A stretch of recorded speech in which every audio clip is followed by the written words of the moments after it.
America நம்ம நினைச்ச மாதிரி அமெரிக்கா கிடையாதுங்கிறத ஈரான் தற்போது காட்டிக் கொண்டிருக்கிறது. குறிப்பாக பிரான்ஸ் அமெரிக்காவினுடைய ராணுவ விமானங்கள் தங்களுடைய வான்பரப்பை பயன்படுத்தக்கூடாது என்று அறிவிச்சிருக்கிறாங்க. அதை கடுமையாக கண்டித்தவர் கொஞ்சம் உச்சம் போய் பிரான்சினுடைய அதிபர் இமானுவேல் மெக்ரானுடைய தேர்தல் நிலைப்பாடுகளை கேவலப்படுத்தினார், கிண்டல் பண்ணினார். அவருடைய மனைவியினுடைய விவகாரத்தை கையில் எடுத்து ரொம்ப ஒரு சொல்லுவோம்ல டேட்டியாக தேர்ட் கிளாஸ் பர்சனாக நின்று அந்த பேச்சுக்களை எல்லாம் பேசியிருந்தார். அமெரிக்க மக்களுக்கே ரொம்ப அசிங்கமாக இருக்கிற அளவுக்கு அதிபருடைய பேச்சுக்கள் இருந்திருக்கும் என்பதில் எந்த மாற்று கருத்துமே கிடையாது. அமெரிக்க மக்களே தற்போது அமெரிக்க அதிபருக்கும் அவருடைய அரசுக்கும் எதிராக இருக்கிறாங்க இந்த யுத்த விவகாரத்தில் என்கிற நிலையில அரபு நாட்டில் இருக்கிற எவனுக்குமே அந்த நெஞ்சுறுதியோ தைரியமோ அந்த மாதிரி ஒரு பண்புகள் இல்லைங்கிறதுனால இதை பேச முடியலை. ஆனால் இவ்வளவு காலமாக உலகம் முழுக்க பொதுமக்கள் எதை பேசி வர்றாங்களோ அதை ஓப்பனாக பேசி இருக்கிறார் இமானுவேல் மெக்ரான் சொல்லியிருக்கக்கூடிய பதில்களை எல்லாம் பாருங்க. அமெரிக்க அதிபர் டொனால்ட் ட்ரம்புக்கு இந்த யுத்தத்தில் ஈரான் தான் ஜெயிக்கிறது என்பதை அழகாக நாம் புரிந்து கொள்வதற்கான ஒரு பேச்சாக மெக்ரானுடைய பேச்சு இருக்கிறது.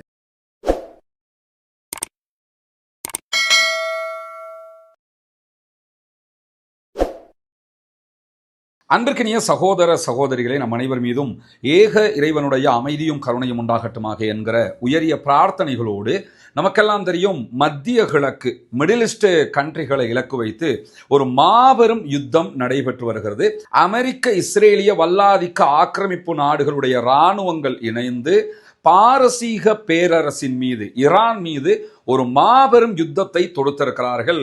ஒரு மாதத்தை தாண்டி நடைபெற்று வரக்கூடிய இந்த யுத்தம் ஈரானுக்கும் அமெரிக்காவுக்கும் இஸ்ரேலுக்கும் இடையிலான யுத்தமாக பார்க்கப்பட்டாலும் முழு உலகத்தையுமே ஸ்தம்பிக்க வைத்திருக்கக்கூடிய ஒரு யுத்தமாக இருக்கிறது. வலமையில ஒரு யுத்தம் நடந்தா அமெரிக்கா அதுவும் ஒரு யுத்தம் பண்ணுதுன்னா அமெரிக்காவோட நேட்டோ நாடுகள் இணைந்து வருவார்கள், மேற்குலக நாடுகள் இணைந்து வருவார்கள், பல நாடுகளும் இணைஞ்சுக்கிட்டு தான் ஒரு நாட்டின் மேல தாக்குதல் நடத்துவாங்க.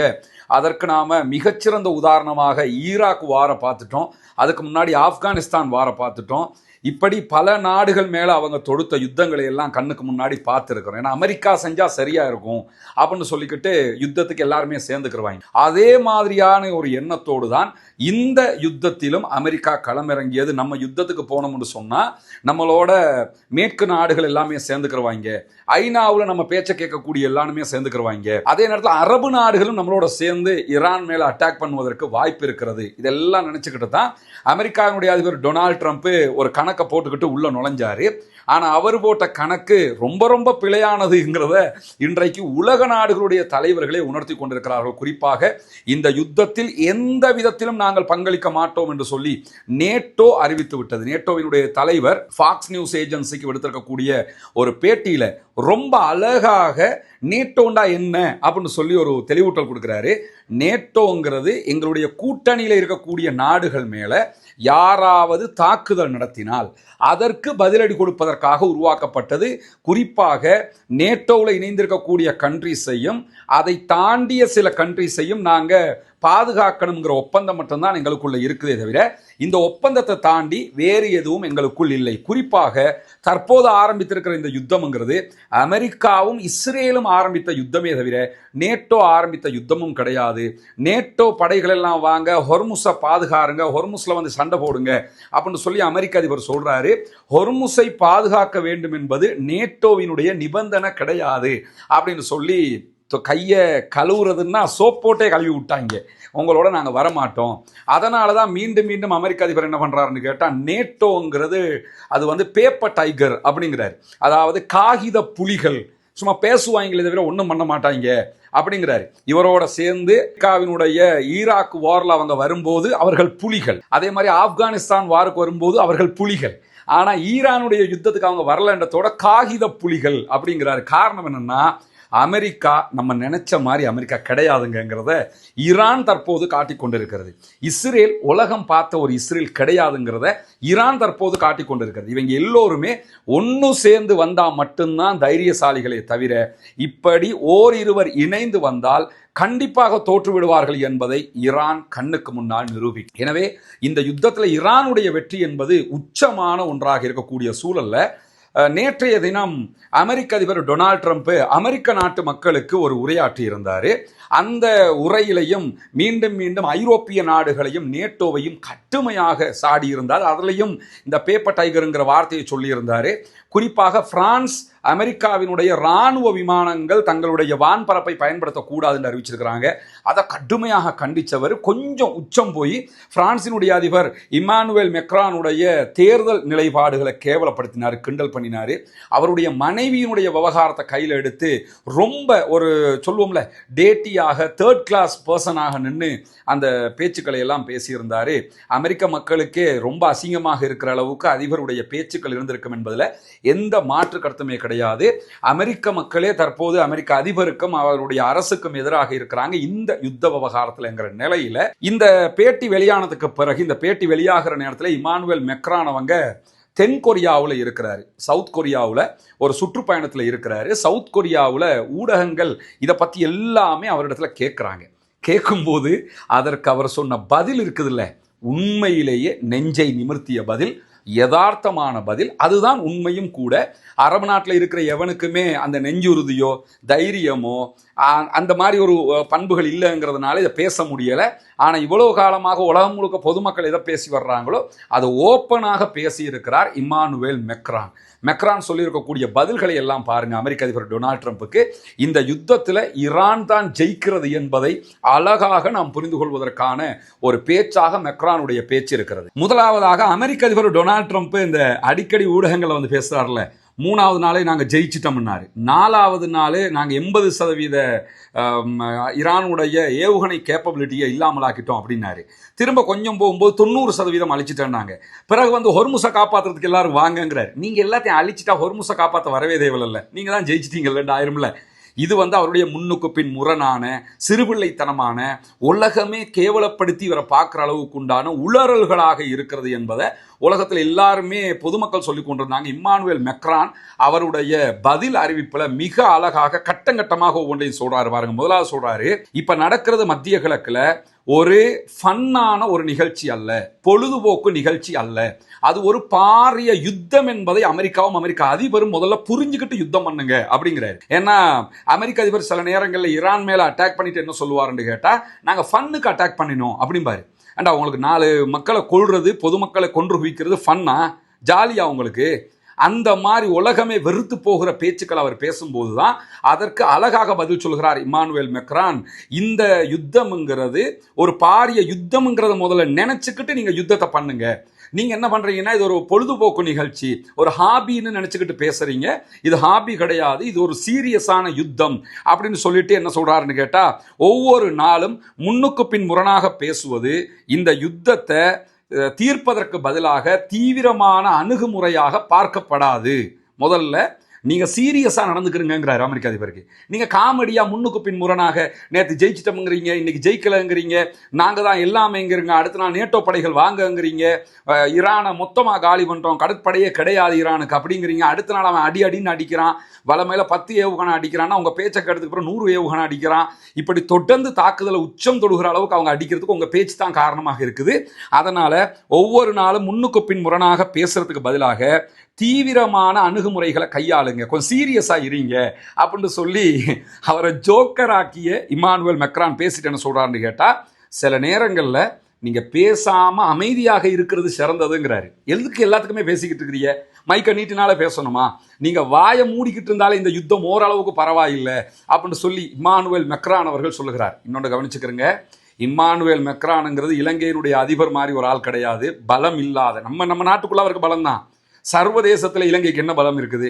பெரிய ஆயுத பலம் கொண்ட அல்லது பண பலம் கொண்ட ஏதாவது இருக்கா? ஒன்றோ அரபு நாடு மாதிரி எண்ணெய் வளம் இருக்கணும், பண பலம் இருக்கணும், இல்லைன்னா ஈரான் மாதிரி ஆயுத பலம் இருக்கணும்.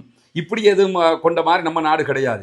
ஈவன் இந்தியாவினுடைய பிரதமர் கூட இப்படி பேச முடியாது. பிரான்ஸுங்கிறது அமெரிக்காவுக்கு ஈக்குவலான ஒரு நாடு.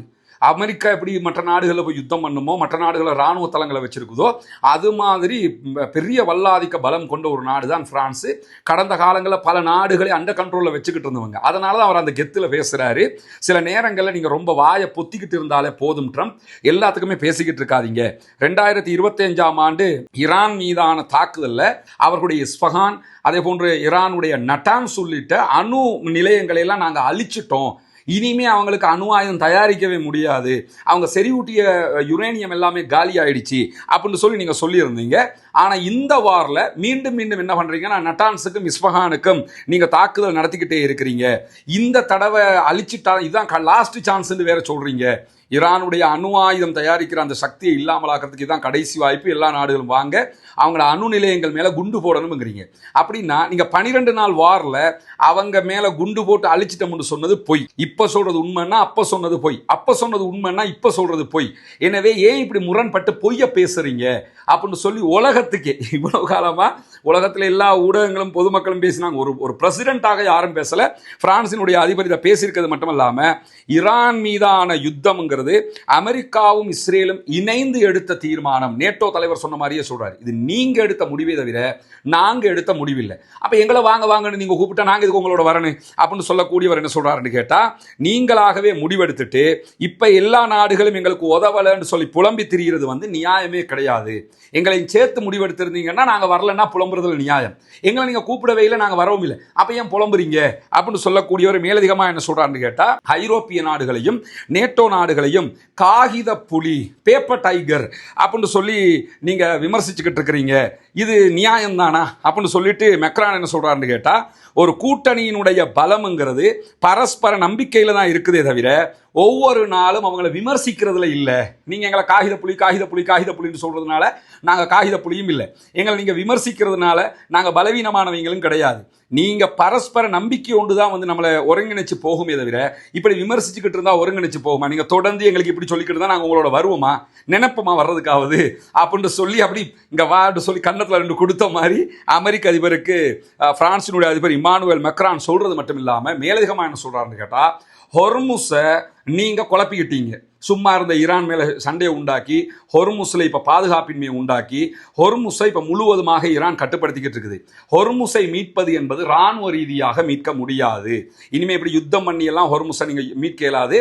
ஹொர்முஸை மீட்கிறதுக்கான வழி ராஜதந்திர பேச்சுவார்த்தைகள் மட்டும்தான். ஈரானை பேச்சுவார்த்தைக்கு கொண்டு வாங்க, ஈரானோட ஒரு பேச்சுவார்த்தை நடத்துங்க, சமாதானம் மூலமாகத்தான் ஹொர்முஸை ஓபன் பண்ணலாமே தவிர நாங்க வந்தாலும் பிரிட்டிஷ் வந்தாலும் உலக நாடுகள் வந்தாலும் ஹொர்முஸை ஓபன் பண்ண முடியாது. அதுக்கான காரணம் என்று கேட்டா, ஈரானுடைய IRGC இஸ்லாமிய புரட்சிகர காவலர் பிரிவை பொறுத்தவரையில் அவங்களிடத்தில் நம்ம அறியாத பல ஏவுகணை பலங்கள் அவர்களிடம் இருக்கிறது.